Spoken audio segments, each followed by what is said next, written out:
안녕하세요, 티플릭스입니다. 오늘은 믿기 힘든 한 부부의 실화 같은 이야기를 전해드리려 합니다. 주인공은 결혼 3년차 부부 김성준 씨와 정서연 씨입니다. 두 사람은 결혼 후부터 아이를 간절히 바랬습니다. 매번 기대를 품고 노력했지만 결과는 찾아오지 않았습니다. 결국 부부는 용기를 내어 불임 클리닉을 찾았고 그곳에서 남편 김성준 씨는 충격적인 진단을 받게 됩니다. 바로 무정자증이었습니다. 그 순간 두 사람은 마치 하늘이 무너지는 듯한 충격을 받았습니다. 하지만 서로를 원망하지 않았습니다. 서로를 꼭 안으며 말했죠.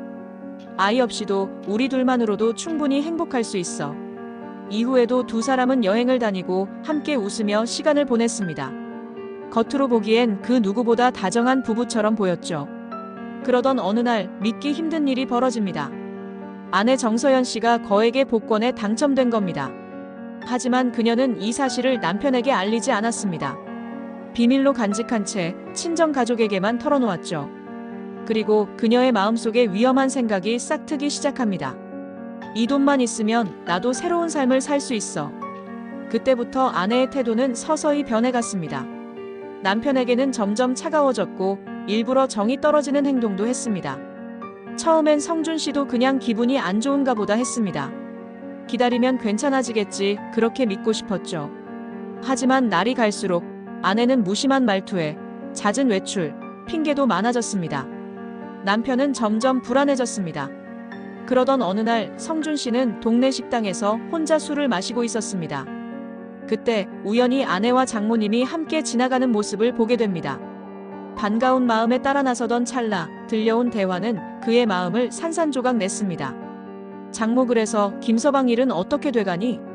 아내 차도가 없어 언제쯤 이혼할 수 있을까? 장모, 너무 서두르지 마. 올해 안에는 정리해야지.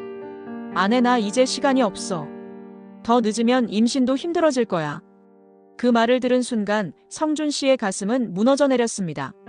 내가 무정자증인 게 그렇게 큰 죄인가? 나는 그동안 정말 최선을 다했는데. 분노와 허탈함이 뒤섞인 그는 그 자리에서 아무 말도 하지 못한 채 홀로 술에 취해 돌아섰습니다. 그날 밤 아내는 아무렇지 않은 듯 집에 들어왔습니다. 하지만 성준 씨는 굳은 결심을 했습니다. 그래, 바보처럼 당하고만 있지 않겠어. 증거를 잡자.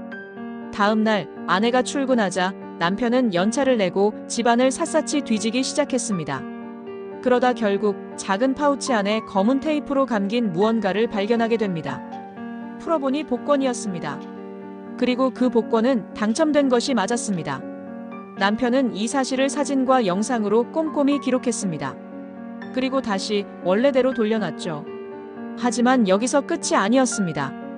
아내의 태블릿 비밀번호를 몇 번의 시도 끝에 풀어냈고 그 안엔 더 큰 충격이 기다리고 있었습니다.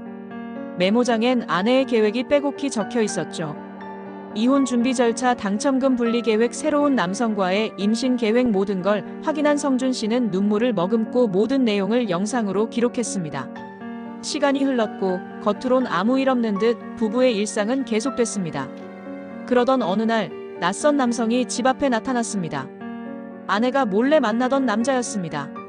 아내는 당황해 나가서 그를 돌려보내려 했지만 그 모습을 남편에게 들키고 말았습니다.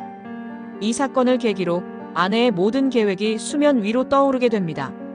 아내는 끝까지 남편을 몰아붙였습니다. 문제는 남편이었다. 난 오히려 피해자다. 심지어 가짜 증거까지 만들어 자신을 방어하려 했습니다. 하지만 남편은 이미 모든 증거를 갖고 있었습니다. 복권, 태블릿 메모장, 그리고 몰래 녹화한 영상들까지. 법정에서 판사는 남편의 손을 들어주었습니다. 복권 당첨금의 절반, 집의 소유권, 그리고 위자료까지 모든 것이 남편에게 돌아갔습니다. 사랑으로 시작했던 결혼. 하지만 그 끝은 너무나도 안타까웠습니다. 아이 없이도 행복할 수 있다던 약속은 돈과 욕망 앞에서 너무나도 쉽게 무너지고 말았습니다. 여러분이라면 이런 상황에서 어떻게 하셨을까요? 아내의 선택은 불가피한 현실이었을까요? 아니면 단순한 욕심과 배신이었을까요? 여러분의 생각을 댓글로 나눠주세요. 저는 또 다음 이야기로 돌아오겠습니다. 구독과 좋아요 잊지 마세요. 감사합니다.